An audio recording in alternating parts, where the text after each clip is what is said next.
Om Shri Ganeshaya Namaha. Om Vakratunda Mahakaya Surya Koti Samaprabha Nirvignam Kurume Deva Sarvakarishi Sarvadom Ganganapate Namaha. Shri Sadgurubhyo Namaha. Om Shri Hanumate Namaha. Welcome to Nitya Satsang. Today is the 6th of January 2025. I want to offer my prostrations to all the great sages and to Bhagavan residing in the heart of every being. With that prarthana, special prarthana to the Mahashakti Devi, without whose will no activity in the sansar happens. Nothing happens without the will of Mahashakti. Mahashakti is the dynamic force that we can say that is Parameshwari. And every kind of activity inside the Brahmand is happening as a play of Shakti, Chit Shakti Vilas. What is the connection with Akshara Brahma on this point? We have been looking at the Upanishad, Mandukya Upanishad, verse number 1, where the word Aksharam is mentioned. The Akshara Brahma is the infinite supreme consciousness that Shankaracharya ji talks about. Well, what is Shakti then? Shakti or Devi is actually another power or another aspect of the Brahman only. Ramakrishna Paramhans has explained it beautifully that Brahma, Shakti, Abhed. Abhed means that they are one. So the Brahmand that are present, the universes that are present, the galaxies. If you actually look on YouTube, just put in James Webb Telescope galaxies or just put in the recent discoveries on galaxies. It's incredible what has been discovered. Billions of galaxies. This is just known through our senses, and there could be billions of universes that are not even in our perception. Ananta Koti Brahmanda. Okay, another subject altogether, 14 lokas and all. Everything that exists in material reality that we consider to be material reality is also real. It is Shakti. It is dynamic power. Now, this is interesting. What is Shakti?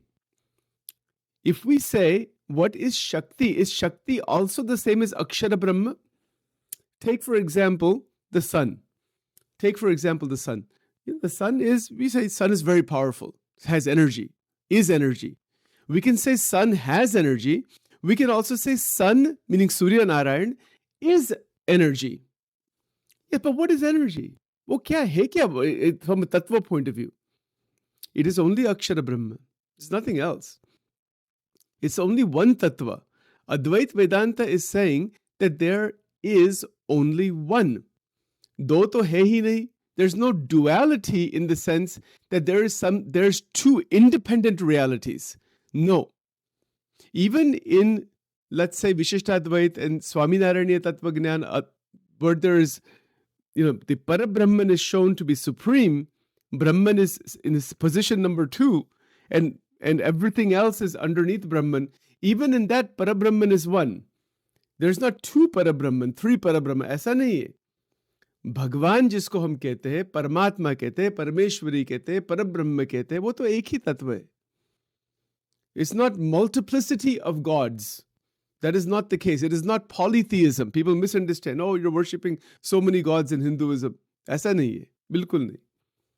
भगवान और परमात्मा वो एक ही तत्व है. It's not 2. But the acharyas have described that one tattva in different ways based on their realization. कितना दिखा है, कितना अनुभव किया है, ऐसा वर्णन किया है. ऐसी बात है. But there's no contradiction. It seems contradictory on the surface.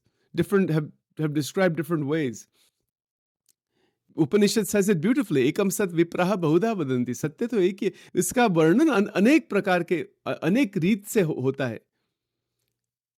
You see, and that is the great mystery, even of the concept of avatar. Now, this is interesting. If we say that there is only one tattva, let's talk about only Advaita. अद्वैत में ऐसी बात है कि एक अक्षर तत्व ही है, अक्षर ब्रह्म तत्व ही है, और कुछ है ही नहीं. Nothing else is there. Okay. If everything is only Akshara Brahma manifesting only itself as Brahmand and as universes and as Brahma, Vishnu, Shiv and Devatas and every A to Z, all of reality, Utpatti Sarga, as it is said. If that is so, how can there be anything like avatar? Then everything is avatar. Every being is only Brahman. So अवतार का concept आया कहाँ से? How does that fit inside the Advait Vedanta? This is a problem. Philosophically, it's a problem. Because if everything is only Brahman, the अवतार का concept ही उड़ जाता है. You see the trouble here. So that is why I think in Advait Vedanta, it is very difficult to explain the concept of avatar, although the Advaitic gurus do acknowledge the incarnations, that yes, there is avatar, but then everything would be avatar. But then there are liberated beings, liberated souls, some are not liberated. How did this happen? Why is this? It's very difficult to answer this from Advaita point of view. Because please remember, Advait is sthiti ki baat hai. Advait is not just a philosophy. It is not simply just some ideas here and there about oneness. No, it is realization from the Nirvikalpa standpoint, and in that standpoint, everything is one. That doesn't mean that the multiplicity is unreal. This is what Ramakrishna Paramahansa explained it beautifully, and Vachanamrut maybe Shriji Maharaj explains this point. The Brahmand are there, Jivatma are there, everything is there. But when a bhakta reaches Nirvikalpa sthiti, Nirvikalpa drishti, ऐसी एक स्थिति है, ऐसी एक दृष्टि है, इसको एक केवल ब्रह्म का ही अनुभव होता है. Brahma meaning that vast consciousness opens up from inside, the Atma is realized, Brahman is realized, everything is one. That is realization. That is our aim. Our aim is to realize the truth beyond the flux of Prakriti. Prakriti works in both ways for us. Mahamaya. She works in both ways. She shows us the binding power within Mahamaya. She also shows us the way out of that binding power. So when we do Devi ki jo bhakti hai during Navratri or during the Chaitra Navratri or at any time we do any kind of Shakti Upasana, iska purpose kya hai? That she shows us both dimensions. The first dimension is the binding force. What is the swarup of that binding force? The Trigunatmika Devata. And then she also shows us the way out of that binding force into the Brahman. How beautiful. It's a different kind of upasana. Shakti upasana, jo Devi ke jo bhakt hai, pure bhakt hai, wo ek marg, alag prakar ka marg hai. The other paths, Krishna Bhakti, Ram Bhakti, Shiv Bhakti, etc., Sadguruon ki Bhakti, all those things, those are aiming towards the Nirguna Brahman, towards the Akshara Brahman. It's kind of a bypass route. It takes you out of Prakriti. It doesn't take you through Prakriti so much. But the Shakti Upasana is such that it takes one through Prakriti and one has to continue that Upasana. By the grace of Devi, she takes you out of the binding of Prakriti and shows you the dimension beyond the binding of the three gunas of Maya. Goal is only one. The goal is only one, but it depends where you're starting. The starting points are many. That is the beauty of Sanatana Dharma. Sanatana Dharma has thousands of starting points, but the goal, the mountaintop, is wo to ek hi hai. That is Brahman. That is Akshara. That is only one. That is not two. That everybody has to reach that goal. But the bona fide starting points, not just any starting point, the starting points shown by Rishi Parampara, Guru Parampara, they take this path, continue this way. If you could go further, by Krupa, eventually the further paths open up, we go all the way to the top of the mountain. Isko kya kehte hai? Hum Brahma sthiti mein aa jata hai. Hum hi swayam Akshara Brahma hai. That's what the Upanishad is showing us. Mandukya verse number 1. He's saying that the Aksharam, that is the absolute reality. And that is who you are. The Tat Tvam Asi. Aap wohi ho. I am that. That I am. I am that. This is a realization.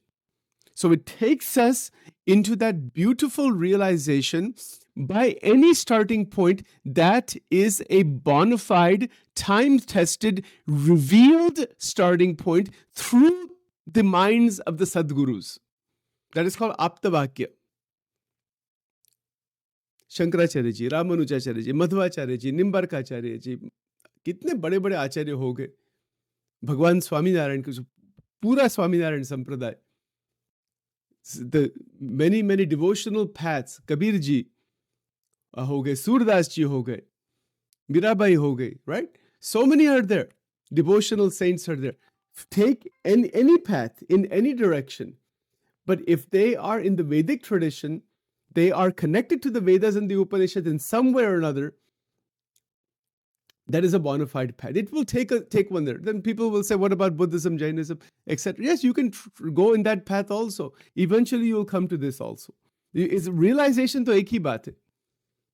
Realization में क्या है? हमारा अंतःकरण शुद्ध होना ही चाहिए. It has to become purified. There is no exception to that fact. अंतःकरण शुद्धि. जब तक अंतःकरण की शुद्धि नहीं होती, तब तक मुक्ति तो हो ही नहीं सकती. Possible ही नहीं है वो. It's not going to ever happen. It doesn't matter how many scriptures anybody knows, how much कितने प्रवचन किए. It's not that. It is realization. अंतःकरण शुद्ध बनना चाहिए. हमारा मन दिव्य बनना चाहिए. First, it should be Shuddha, then Divya. And then that is realization. So that is how this goes. Everyone is starting at a different point. कोई विष्णु की भक्ति करते, भगवान विष्णु की, कोई शिव जी की भक्ति करते, कोई हनुमान जी की भक्ति करते, कोई केवल ग्रंथों की भक्ति करते, शास्त्र पठन करते, कोई गुरुओं की भक्ति करते. बहुत मार्ग है हमारे में. एक ही मार्ग ऐसा नहीं है. It's not like that. Thousands of paths, thousands of deities, thousands of ways, thousands of different dialects and languages, and kitni diversity, tremendous diversity in Sanatana Dharma. Thousands of scriptures, so many interpretations. That is the beauty of Sanatana Dharma. That it caters to a wide range of propensities and tendencies and natural ways of developing further. किसी को राम की भक्ति बहुत इष्ट है, किसी को कृष्ण की भक्ति इष्ट है, किसी को हनुमान जी की भक्ति, whatever it is. It doesn't matter. Some people are more on the meditation side, more ध्यान करना है, ओमकार का ध्यान करना है. Some people like more yogic type of path, Ashtang yoga, etc. Everything is wide open. कितनी amazing बात है ये. How can you find such a tradition? Most of the other traditions are not like this. They are centralized. You follow this one path and that's it. One book, one path, one guru, one teacher, one this, one that. Fine, okay, that's beautiful too. But Sanatana Dharma is not like that. There's no one book. There's no one path.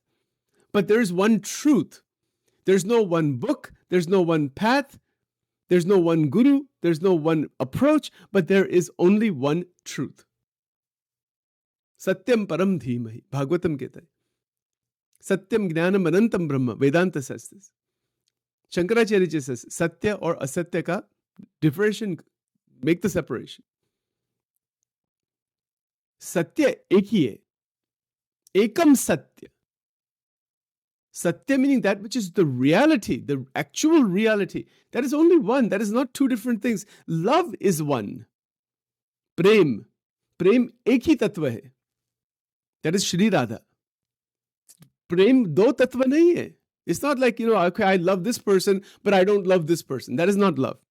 I can say that verbally. That's not, वो प्रेम नहीं है. How can that be? Karuna is one. It's completely universal. Purana Karuna. May all beings be blessed. That is called Karuna. Satya, Prem, Karuna. One of the most famous Kathakar in the North India is Pujya Murari Bapu. You may have heard the name. He talks about these three all the time. Satya, Prem, Karuna. That's his mantra kind of. But there's a lot of controversies about everybody, so I don't mention too many current individuals. Jo bhi ho, but acha lena. Wo jo kehte hai, any kathakar, anybody teaches something good, take that and respect that person for that. And this is an important, it's not something he's made up. It's from the ancient times. Satya, Prem, Karuna is totally universal. And that is the ultimate truth. It has nothing to do with Hinduism, Buddhism, Jainism. There's no ism. These words are given by the Western philosophers. That's not this tradition. There's no ism. इसमें किस प्रकार का ism है? Satya doesn't have any ism. Satya is Satya, that's all.